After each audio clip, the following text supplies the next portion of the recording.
Mas a gente vai começar falando de saúde. E para mim é motivo de muita alegria poder falar de saúde e contribuir de alguma forma com a sua vida. A nossa missão é agregar valor à sua vida. E ainda é motivo de tabu falar sobre o assunto escolhido, que é depressão, e inclusive de outros transtornos mentais que afetam a população em geral. Agora, além da necessidade, como eu já adiantei, hoje existe a urgência da gente falar sobre esse tema, combater o preconceito, esclarecer todo tipo de dúvida. A depressão é uma doença, eu costumo dizer que é uma doença multidisciplinar. Ela precisa de profissionais qualificados, como um médico psiquiatra, precisa de psicólogo para fazer o acompanhamento de terapia, precisa de exercício físico, porque o nosso corpo precisa liberar um monte de hormônios para que ele possa reagir. Precisa de alimentação, de sono adequado, mas quem ensina tudo isso para a gente e de fato vai nos ajudar é o psiquiatra do Hospital das Clínicas da USP, Dr. Márcio Gerhardt. Seja muito bem-vindo, muito obrigada por estar aqui. Obrigado pelo convite, Vou Cláudia. te convidar para sentar ali naquele cantinho. Claro. E eu sento aqui. Que bom te receber, doutor, e que bom poder falar contigo sobre depressão. Sabe que desde o começo da pandemia eu já tratei esse assunto algumas vezes, só que eu penso que a gente nunca esgota esse assunto. E outra, a quantidade de gente que me pede para trazer esse assunto de volta no programa só tem aumentado. Será que isso tem relação com a pandemia? Não, sem dúvida nenhuma, a gente está no momento em que conversar e discutir incansavelmente depressão e suas consequências e seus agentes causadores é de suma importância, né? A gente está vivendo um momento no qual, mais particularmente, essa pandemia teve várias fases, eu costumo dizer, né?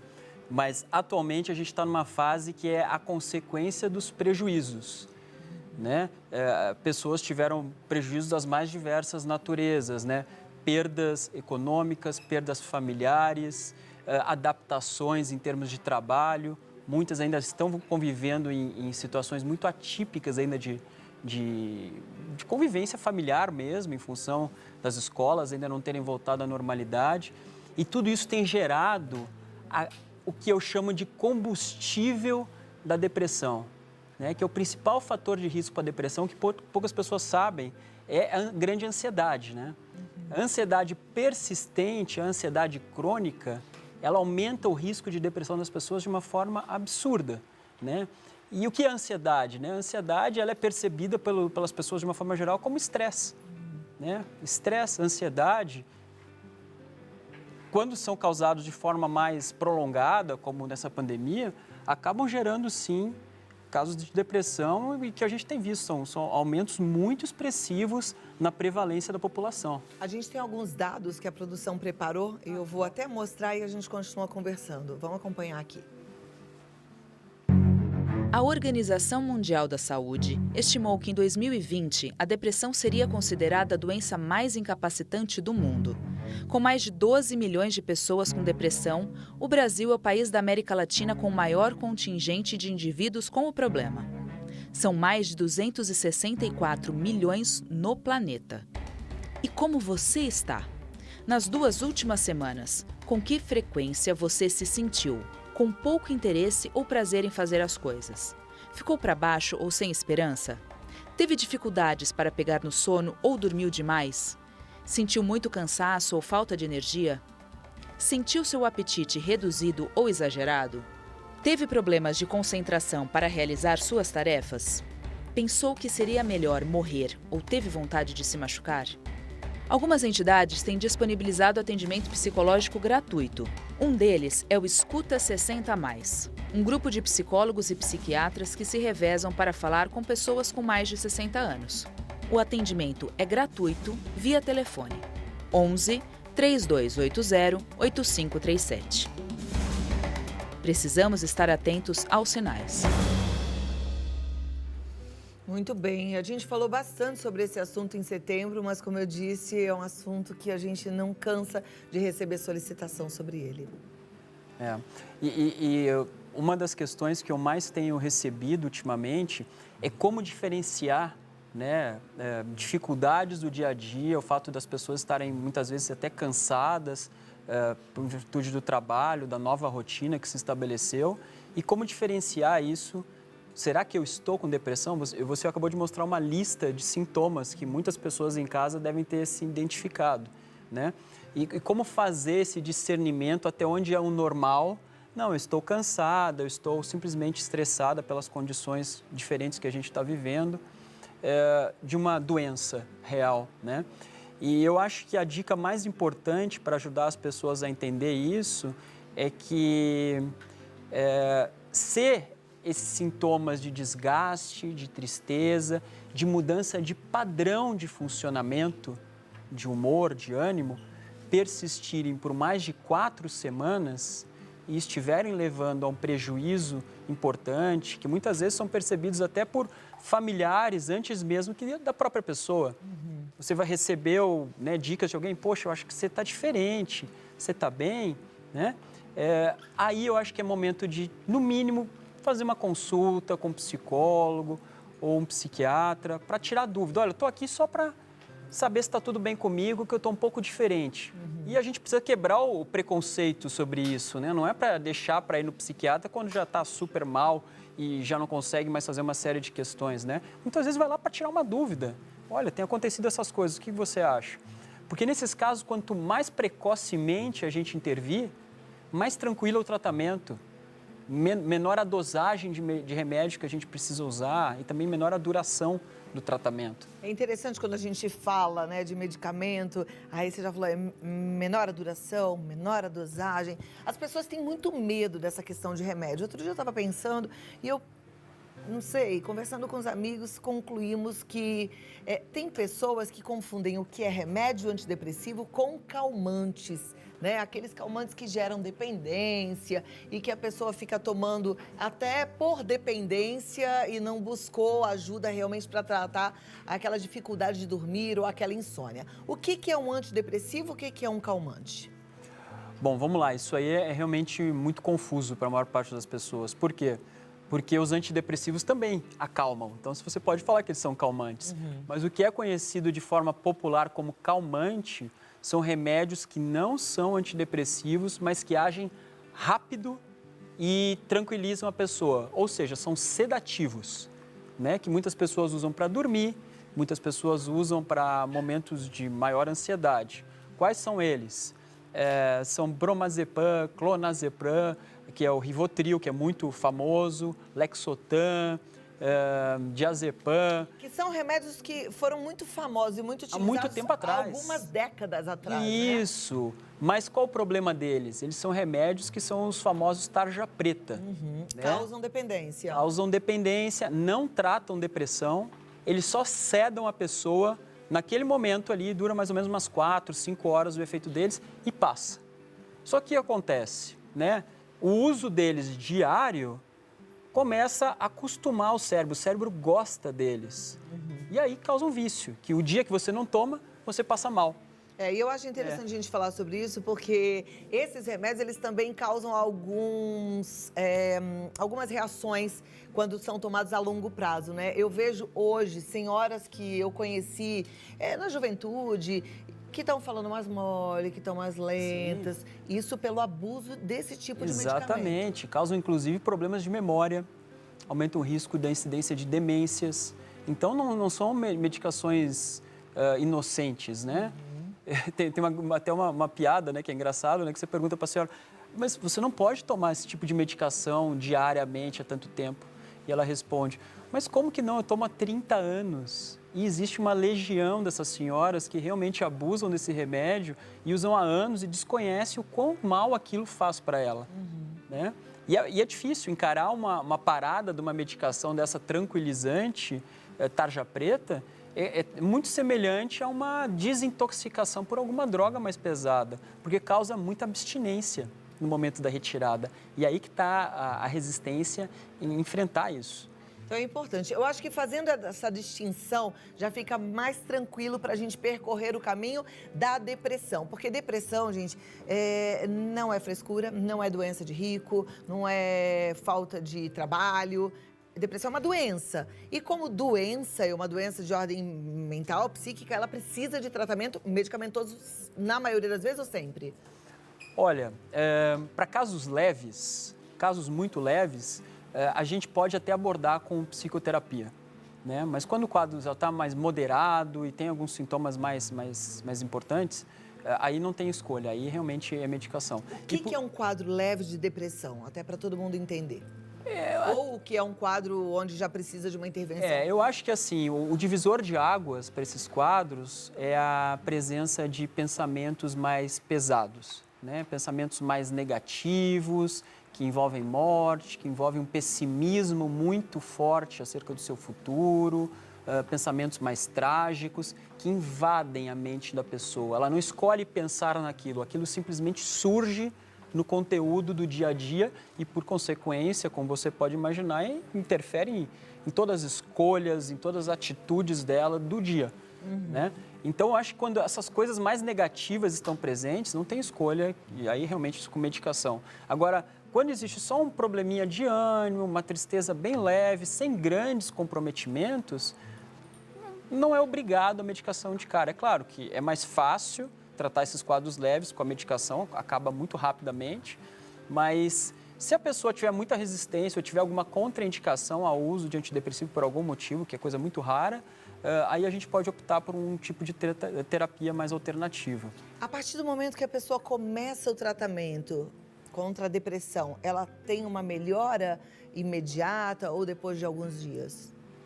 Olha, em média, a melhora ela não é imediata. Evidentemente, as medicações que tratam a depressão, elas mudam a forma com a qual o seu cérebro trabalha.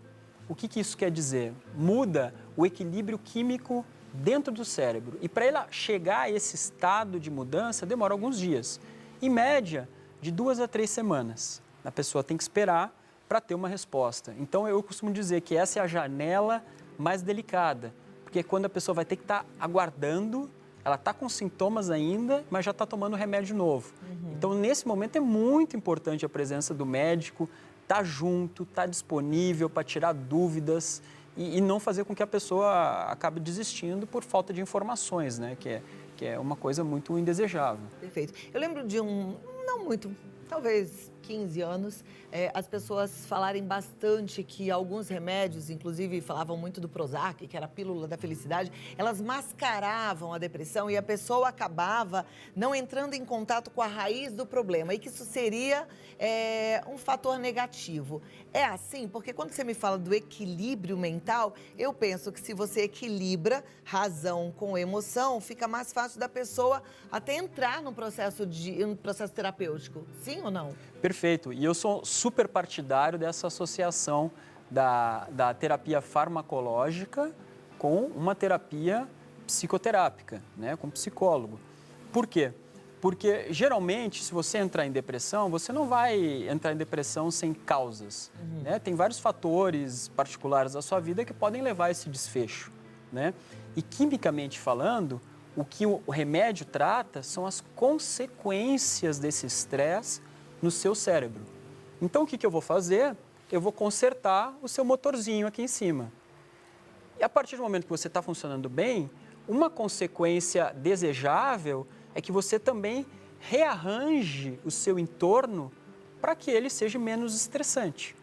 Isso pode envolver as mais diversas reconfigurações. Então, o remédio antidepressivo não te deixa Alice no País das Maravilhas? Não, é óbvio que não. Ele te deixa apto para promover melhorias na sua vida, no seu bem-estar e nas coisas em volta de você. Por exemplo, se você teve uma depressão desencadeada por um trabalho no qual era extremamente desgastante, onde você sofria um assédio, etc. e tal, o remédio melhora você a ponto de você estar apto a tomar decisões de repente, trocar de trabalho ou rever a tua posição ali dentro. Mas se você não fizer isso, não há remédio no mundo que resolva o problema, né? E por isso que eu falo, tem que ser um trabalho em conjunto. Conjunto, né? Importantíssimo. Eu vou te pedir 2 minutos, vou continuar conversando sobre depressão, mas se você tem alguma dúvida, pode mandar e a gente também pergunta aqui para o Dr. Márcio Guerhardt. Eu volto já já, tá bom? Tô gostando do assunto. Espero que você esteja gostando também. Me conta, meu Instagram é Cláudia Tenório Oficial. Vou amar ouvir a sua opinião. Pode ir lá e deixar seu recado, tá? Agora é o seguinte, você sabe que a gente está falando de multidisciplinas, né, para o tratamento da depressão, e a gente falou da psicoterapia, da psiquiatria. Uma coisa que é importante é você fazer exercício físico, e isso fazer com periodicidade, principalmente os exercícios aeróbicos, né? Fazer uma boa alimentação. Vamos lá, de volta com o Dr. Márcio Gerhardt. A gente está falando sobre depressão, sobre a questão dela ser multidisciplinar. E aí eu completei ali, sem a sua autorização, mas acho que você concorda, né? Que exercício físico, uma boa noite de sono, uma boa alimentação também é importante, né? E acima de tudo, eu acho que a gente tem que falar de prevenção, né? É tão importante, as pessoas não entendem isso, que especialmente quando você sabe que está passando por um momento difícil. E nem vamos falar com as pessoas que estão em casa e estão com sintomas. Vamos falar com as pessoas que estão em casa e estão passando dificuldades. Você preventivamente deveria tentar se cuidar um pouco mais para tentar não cair numa dessas, né? Para tentar evitar sintomas de ansiedade exagerados e, por fim, por consequência, ter uma depressão. E as pessoas não pensam muito nisso, né? Até uma cultura do brasileiro em resolver a coisa quando ela já está quebrada, né? Não prevenir o problema. O que seria prevenir uma depressão?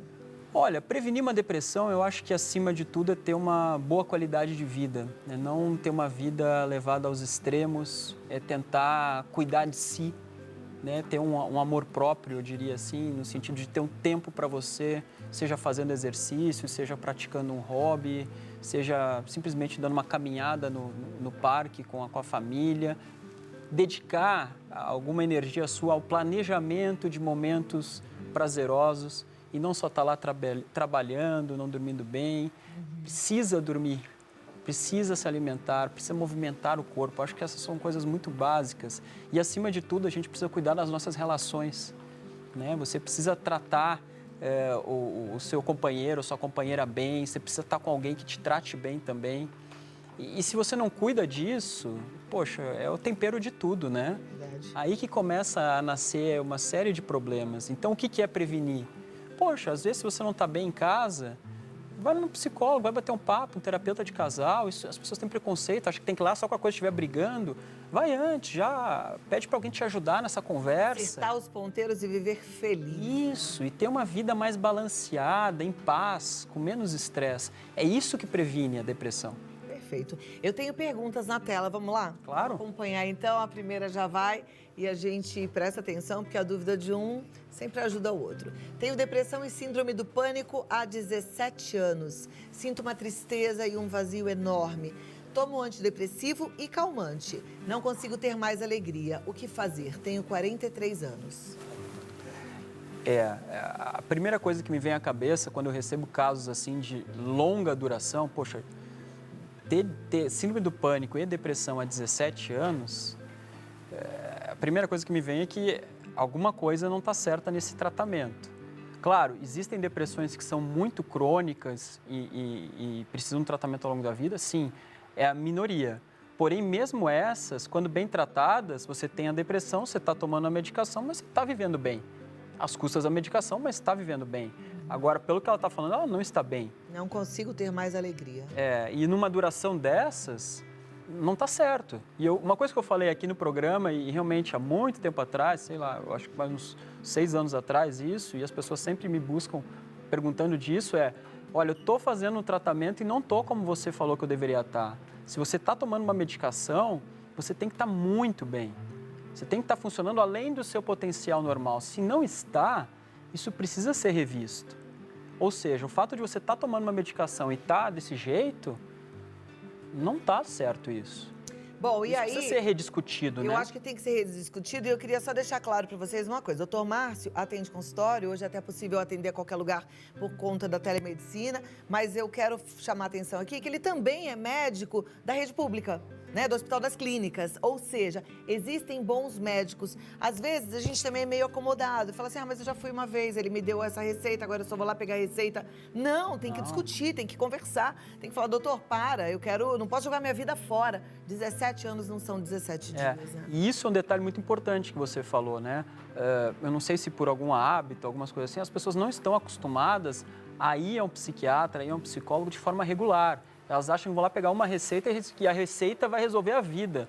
Não é assim. Eu, por exemplo, eu costumo marcar, no mínimo, visitas a cada 2, 3 meses para revisar o que está acontecendo na vida daquela pessoa e se o remédio está ajudando ainda ou se ela precisa de alguma coisa a mais em função de mudanças de vida que acontecem toda hora. Então, as coisas são muito dinâmicas. Isso de passar no psiquiatra uma vez por ano, não existe um tratamento direito feito assim. E eu sei que tem muita gente que faz exatamente assim. Olho vivo, é a sua vida. Próxima pergunta, vamos para a tela. Quais antidepressivos posso usar na gestação ou não pode? Então, isso é um assunto bem delicado, tá? Se você conversar com algum ginecologista, obstetra, eles vão preferir o uso dos antidepressivos mais antigos, porque estão mais estudados, simplesmente por isso, né? Então, qual que seriam esses? Sertralina e fluoxetina são os preferidos.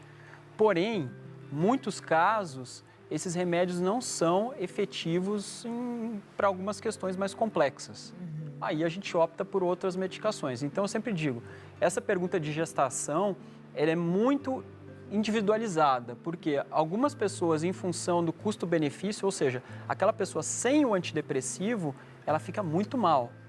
E isso pode ser um perigo para a própria gestação. Exatamente. Aí vale a pena manter o antidepressivo e deixar a pessoa bem, que não vai ameaçar a gestação, do que botar em risco as duas, né, pessoas, o bebê e a mãe ali no caso. Então é uma análise muito individual, mas não é proibido não. Tá joia. Próxima pergunta. Eu quero saber qual é o começo da depressão. Todos sentem da mesma forma? De forma nenhuma. Não, né? Não. Ela é uma doença múltipla. Eu costumo dizer que ela tem todo um leque de opções assim para começar. Mas eu diria assim, que o sintoma mais nuclear da depressão, que eu acho que deve chamar a atenção das pessoas, é a perda do prazer. Né? Se a pessoa notou que perdeu o brilho, perdeu a vontade, não é mais como era antes, não consegue sociabilizar, não consegue se divertir, não tem mais alegria, isso eu acho que é o primeiro sinal de alarme. Claro que pode ser precedido por muita ansiedade, etc e tal, mas é outro caso. Agora, eu já vi gente com depressão, começo de depressão, com irritabilidade. Isso acontece também, né? Acontece, A mas pessoa aí fica- são outros tipos de depressão. Tá, mas existe. Claro que existe, não é tão Eu tive incomum. uma depressão leve pós-traumática e eu tive uma sensação de que eu estava voltando de um velório todos os dias. Né? Então, aquela coisa... Mas era uma sensação assim. Sem energia, né? Cinza. É. Você vê as coisas tudo meio desbotadas, né? É. Cada caso é um caso. Mas isso é importante de falar, existe mais de um tipo. Que geralmente a pessoa pensa, eu não estou de cama, eu estou trabalhando, Tem então eu gente não que tenho acha depressão. Que ter depressão é ficar na cama chorando. E não é verdade. Não é, né? Bom, próxima pergunta, vamos lá para a tela. Meu filho tem 14 anos e está com depressão. Chega a pensar em suicídio e já se cortou. Está sendo medicado e com acompanhamento, mas não sei como agir e ajudar. Quando os quadros de transtorno de humor eles aparecem tão cedo assim, né, eles chamam mais atenção porque podem ser tipos específicos de depressão e, por consequência, podem ter até mais gravidade e precisam de um tratamento muito específico. Tanto é que algumas agências de regulação ao longo do mundo de saúde, elas proíbem o uso de alguns antidepressivos nessa faixa etária porque são tipos específicos de depressão que não podem tomar esses determinados antidepressivos. Então, eu diria, depressão em criança ou adolescente, a gente tem que tomar muito cuidado com a medicação a ser usada, principalmente também com o histórico familiar envolvido ali, porque pode ser um tipo diferente de depressão, principalmente depressão bipolar, que aí sim tem mais risco de suicídio, aí é bem mais complicada mesmo. Hoje a gente já conhece alguns nomes, né? Assim, fala-se, né? Digo nós leigos, né? Depressão bipolar, o borderline também, que tem característica de mutilação, né? Então, mas o borderline é muito importante a gente falar também que ele não é uma doença psiquiátrica, ele é um transtorno de personalidade.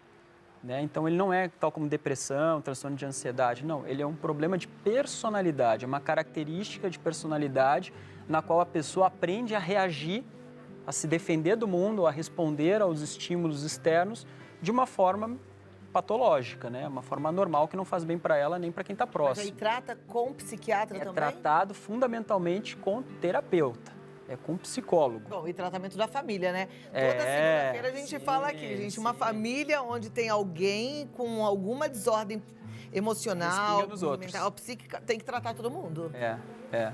Mas geralmente o tratamento sim é feito basicamente com psicoterapia e as medicações entram de forma muito pontual para atenuar, né, algum sintoma mais expressivo do borderline. Mas é importante dizer isso, ele não é uma doença tal como a depressão. Ok. Doutor, tudo que é bom dura pouco, né? Não sei porquê. Mas esse não sei assunto se a não acaba psiquiatria nunca. Já explicou isso. Mas volte mais vezes, é sempre muito bom te receber. A gente tem tantos assuntos para falar. Aliás, sobre bipolaridade, eu acho que legal, né? É uma longa pauta essa também. Então, vamos marcar logo para a gente falar sobre isso. Obrigado pela Muito oportunidade. obrigada a todos que mandaram perguntas, viu? Dr. Márcio Guihardi, ó, dá para você, inclusive, eu vou repetir, fazer teleconsulta. E aí eu não deixaria isso, sei lá, tantos assuntos graves que chegaram aqui, né?